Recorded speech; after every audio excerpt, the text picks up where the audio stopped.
चलिए next question हम लोग रिवाइज कर रहे हैं हम लोग। मॉडल टेस्ट पेपर जून 25 सेट 2 में पूछा गया है 7A में 7 मार्क्स का पूछा गया है। ठीक है, चलिए क्वेश्चंस में क्या दिया है ध्यान देंगे।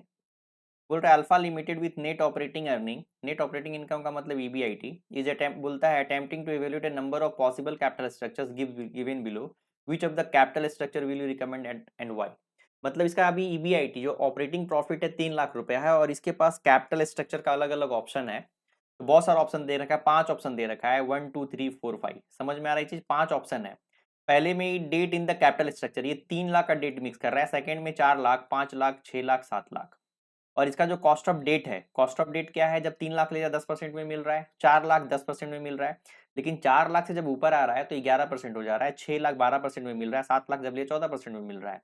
और के क्या हो रहा है 12%, 12.5, 13.5, 15, 18। जैसे जैसे डेट मिक्स करता है कॉस्ट ऑफ इक्विटी भी बढ़ता चला जाता है। ठीक है, चलिए तो आपको बताना है कि कौन सा कैपिटल स्ट्रक्चर इसके लिए सबसे अच्छा रहेगा। ठीक है, चलिए तो बहुत इजी क्वेश्चन है, सिंपल तरह सॉल्व करते हैं। सबसे पहला क्या दे रखा है आपका ईबीआईटी 3 लाख रुपया। तो हर एक प्लान हम लोग 5 प्लान ले लिए, प्लान 1, प्लान 2, 3, 4, 5, 5 प्लान ले लिए। ईबीआईटी सबका सेम ही रहेगा ना, पैसा आप किधर से भी लेके लगाओ आपका ऑपरेटिंग प्रॉफिट सेम ही रहेगा। आप खुद का पैसा लगाओ या लोन लेके लगाओ, हर एक केस में आपका, हर एक प्लान में आपका ईबीआईटी 3 लाख है। लेकिन आपका जो इंटरेस्ट सब में चेंज हो गया। चेंज क्या हो गया, पहले में 3 है, 4 है, 5 है, सबका इंटरेस्ट अलग है। तो पहले में क्या आ गया, इंटरेस्ट आ गया आपका 3 लाख का 10%। पॉइंट समझ में आ रहा है। तो पहले केस में आपका कितना इंटरेस्ट आ गया, 3 लाख का 10%, 30,000। फिर कितना आ गया आपका 4 लाख का 10%, 40,000। 5 लाख का 11%, 55,000। इसी तरह 6 लाख का 12%, 72,000। 7 लाख का 14%, 98,000। इस तरह से हम लोग इंटरेस्ट कैलकुलेट कर लिए। ठीक है, सब में इंटरेस्ट दे दिया 30,000, 40, 55, 72, 98। तो नेट इनकम कितना हो गया। अब देखिए यहाँ पर टैक्स नहीं दे रखा है तो यहाँ पे इसको ही नेट इनकम मानना पड़ेगा। अगर टैक्स दिया होता तो इसको माइनस करते, टैक्स नहीं दिया हुआ है तो यही नेट इनकम हो गया। 2 लाख थ्योरी में हमने बताया है इसको डिटेल में, 260, 70, 260, 245, 228, 2,02,000।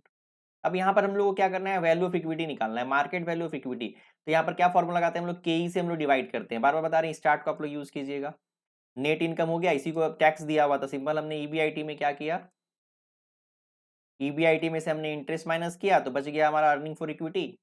इसको हम के से डिवाइड करेंगे तो क्या आ जाएगा, वैल्यू ऑफ इक्विटी। ये चार्ट में सब कुछ है। ठीक है, तो हमने क्या किया, कॉस्ट ऑफ इक्विटी सब केस का अलग अलग दे रखा था, ये यहाँ पे दे रखा था ना, यहाँ पे अलग से 12, 12.5, 13, 13.5, 15, 18 यहाँ पे रख दिए।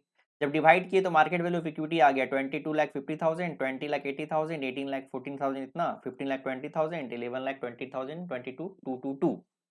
अब यहाँ इक्विटी आ गया तो फिर वैल्यू अपडेट जोड़ देंगे। वैल्यू अपडेट तो डायरेक्टली दे रखा है, क्वेश्चन में यहाँ पे दे रखा है ना वैल्यू अपडेट। या आप इंटरेस्ट को डिवाइड करके केडी से निकालेंगे फिर भी सेम ही आएगा। इंटरेस्ट बाई केडी करेंगे, अगर 30,000 को आप डिवाइड करेंगे उसको 10% से तो सेम ही आएगा। तो 4 लाख, 5 लाख, 6 लाख और 7 लाख। ठीक है, तो टोटल वैल्यू ऑफ फॉर्म क्या हो गया, 2550, 2480, इतना इतना सबका टोटल वैल्यू ऑफ फॉर्म आ गया। अब केओ निकालना है, ओवरऑल कैपिटलाइजेशन। केओ क्या होता है, ईबीआईटी। फिर यहाँ से बोल रहे हैं हम लोग, यहाँ से फॉर्म फॉर्मूला आ गया, value of firm equal to EBIT upon KO. तो केओ क्या हो जाएगा आपका, EBIT upon value of firm. ये यहाँ पे कंफ्यूजन नहीं होना है आपको, सिंपल है। वैल्यू ऑफ फॉर्म का फॉर्मूला क्या बन रहा है आपका, ईबीआईटी अपन केओ। तो केओ को इधर ले आएंगे तो क्या हो जाएगा, केओ का फॉर्मूला क्या बन जाएगा, EBIT upon value of form. Clear है, चलिए तो यहाँ पे हम लोग वही फॉर्मूला लगा लिए हम लोग, EBIT upon value of form. जब ईबीआईटी को आप वैल्यू ऑफ फॉर्म से डिवाइड करेंगे तो आपका आंसर कितना आ जाएगा, 11.76%, 12.10, 12.96, 14.15, 16.47%। तो यहाँ पर हमारा फाइनल आंसर क्या आ गया, the capital structure with 3 lakh debt plan 1 is recommended since this provide the lowest overall cost of capital that is 11.76। इसमें आपका जो ओवरऑल कॉस्ट ऑफ कैपिटल आ रहा है सबसे कम किस में आ रहा है, फर्स्ट ऑप्शन में आ रहा है 11.76 में। तो हमारे लिए बेस्ट ऑप्शन यही है कि हमें जो कैपिटल स्ट्रक्चर में डेट कितना मिक्स करना चाहिए, 3 लाख मिक्स करना चाहिए। तो सबसे कम है इसलिए हम लोग एंड हेंस बोलता है minimize the total value of the form. Automatic जितना कॉस्ट कम होगा, मेरा ओवरऑल कॉस्ट कम होगा, वैल्यू ऑफ फॉर्म उतना ज्यादा होगा। ठीक है, चलिए कुछ ट्विस्ट पॉइंट यहाँ पे देखिए क्या बोल रहा है। ध्यान रखना है आपको, यहाँ पे हमेशा के ओवरऑल कॉस्ट ऑफ कैपिटल को कंपेयर करना होता है फॉर बेस्ट प्लान। के ई के डी क्या है ये मायने नहीं करता, आपका ओवरऑल कॉस्ट क्या है वो कम होना चाहिए। जिसका के ओ सबसे कम होगा उसका फॉर्म का वैल्यू सबसे ज्यादा होगा। एग्जाम ट्रैप में क्या होता है, इक्विटी का वैल्यू कैसे निकालते हैं हम लोग, नेट इनकम अपन के ई। ये भूलना नहीं, यहाँ पे मिस्टेक होता है, net operating income net income approach, यहाँ पे ध्यान रखना, उस चार्ट को जो समझाया समझ लीजिए, कभी कंफ्यूजन नहीं होगा।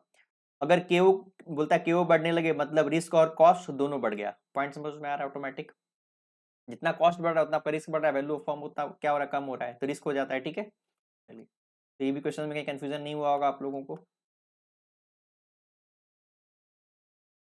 चलिए नेक्स्ट क्वेश्चन करते हैं।